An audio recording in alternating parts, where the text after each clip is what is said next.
Europe 1, il est 7h40. Thomas Soto.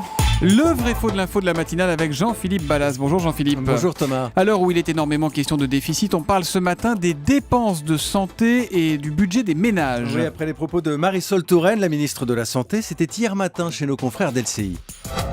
Depuis 2 ans, la charge qui pèse en matière de santé sur les ménages, sur vous, sur moi, sur l'ensemble des Français a diminué. C'est-à-dire que lorsque les Français vont se faire soigner, ce qui reste à payer de leur poche a diminué, alors qu'au cours des années précédentes, ça avait augmenté.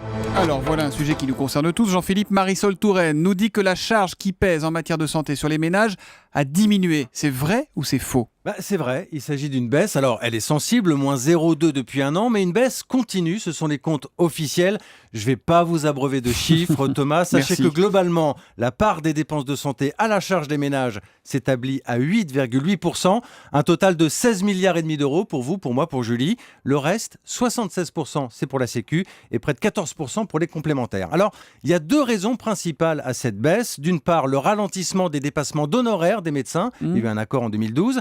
Et d'autre part, la baisse de la consommation des médicaments non remboursables. Là, il y a peut-être un changement de comportement des ménages. On peut aussi évoquer, bien sûr, le rôle de plus en plus important des génériques, moins chers par définition. Il faut savoir aussi, Thomas, que par le passé, si les chiffres étaient repartis à la hausse pour les ménages, c'était en raison de la réforme de l'assurance maladie en 2004 pour tenter, encore une fois, de soulager le trou de la Sécu. Alors Jean-Philippe, dès qu'on parle de dépenses maladie pour les ménages, on est tenté de regarder ce qui se passe ailleurs, chez nos voisins. C'est mieux ou c'est moins bien ? Globalement, c'est mieux. Nous faisons partie des pays où la prise en charge des dépenses de santé est la plus importante et où ce qui sort de notre porte-monnaie est le plus limité. C'est bien de s'en souvenir parfois. Le dernier chiffre clé, Thomas, important, non des moindres, un rappel, le déficit de la Sécu l'an dernier, il s'élevait à 12 milliards et demi d'euros. Il y a donc encore des économies à faire, mais en attendant, c'est un vrai pour la ministre de la Santé, Marisol Touraine. Le vrai faux de l'info de la matinale, tous les matins, après le journal de 7h30 sur Europe